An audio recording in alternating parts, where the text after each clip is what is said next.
Hello guys, welcome to my channel. আজকের ভিডিওতে আমি আপনাদেরকে শেখানোর চেষ্টা করব একটি ওয়ার্ড দিয়ে কিভাবে আপনি শত শত ইংরেজি বাক্য তৈরি করবেন, সেই সিস্টেমগুলো শেখানোর জন্য চেষ্টা করব। তাহলে চলুন দেখে নেওয়া যাক। মুখ সামলে কথা বলো। Hold your tongue. Hold your tongue অর্থ মুখ সামলে কথা বলো। এখানে হোল্ডকে সামলানো অর্থে ব্যবহার করা হয়েছে। আবার হোল্ডকে ধরে রাখা অর্থেও ব্যবহার করা হয়। চলুন উদাহরণের মাধ্যমে দেখা যাক। তুমি কি ব্যাগটা ধরতে পারবে? Can you hold the bag? Can you hold the bag অর্থাৎ তুমি কি ব্যাগটা ধরতে পারবে? সে একটি ছুরি ধরেছিল। He was holding a knife. He was holding a knife অর্থ সে একটা ছুরি ধরেছিল। ছেলেটি তার মায়ের হাত ধরেছিল। The boy held his mother's hand. The boy held his mother's hand অর্থ ছেলেটি তার মায়ের হাত ধরেছিল। আবার হোল্ড অর্থ হাত ধরাধরি করা অথবা ভালোবেসে একে অপরের হাত ধরা। যেমন আমরা হাত ধরাধরি করে হাঁটছিলাম। We walked along holding hands. We walked along holding hands অর্থ আমরা হাত ধরাধরি করে হাঁটছিলাম। আবার হোল্ডকে ধরা বা ধারণ করা অর্থে ব্যবহার করা হয়। যেমন এই পাত্রে এক গ্লাস দুধ থাকে।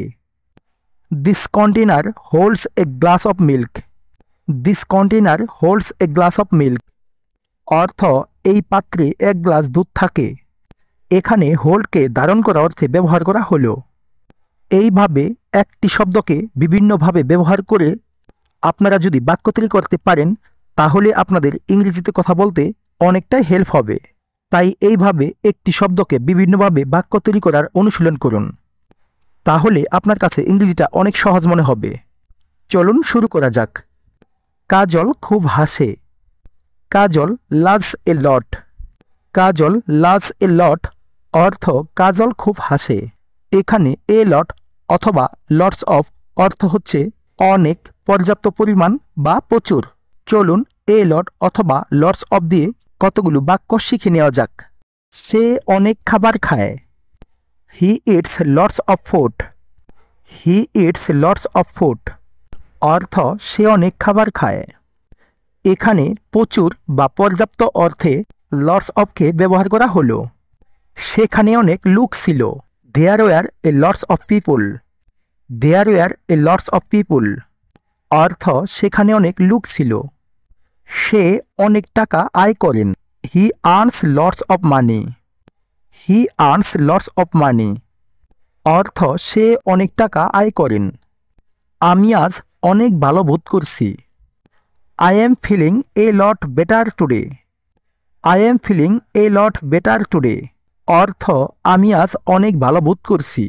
এখানে এ লটের জায়গায় মাস ব্যবহারও করতে পারেন। যেমন I am feeling much better today অর্থ আমি আজ অনেক ভালো বোধ করছি। তুমি ওখানে যেতে পারো। You may go there.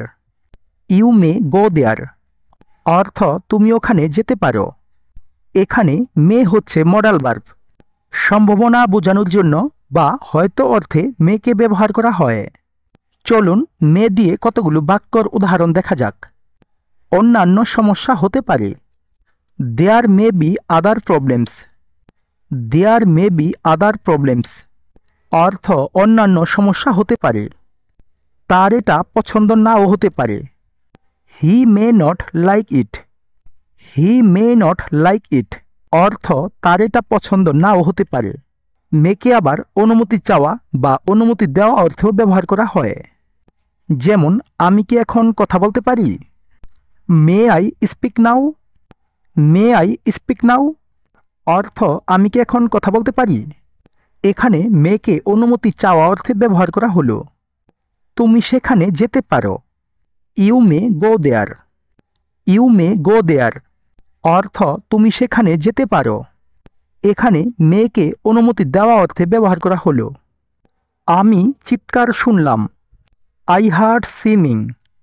I hard সিমিং অর্থ আমি চিৎকার শুনলাম। এখানে সিমকে চিৎকার, আর্তনাদ, গর্জন করা অর্থে ব্যবহার করা হয়। যেমন তাদের চিৎকার কেউ শুনতে পায়নি। নো ওয়ান হার্টস দেয়ার সিমস। নো ওয়ান হার্টস দেয়ার সিমস অর্থ তাদের চিৎকার কেউ শুনতে পায়নি। আমার একটা বন্ধু লাগবে। I need a friend. I need a friend অর্থ আমার একটা বন্ধু লাগবে। এখানে নিডকে প্রয়োজন হওয়া, কোনো বস্তু খুব বেশি চাওয়া বা দরকার হওয়া অর্থে নিডকে ব্যবহার করা হয়। যেমন আমাকে টয়লেটে যেতে হবে। I need to go to the toilet. I need to go to the toilet অর্থ আমাকে টয়লেটে যেতে হবে। আমার খাবার চাই। I need food. I need food অর্থ আমার খাবার চাই। এখানে নিডকে চাওয়া অর্থে ব্যবহার করা হলো। আমার ডাক্তার লাগবে। I need a doctor.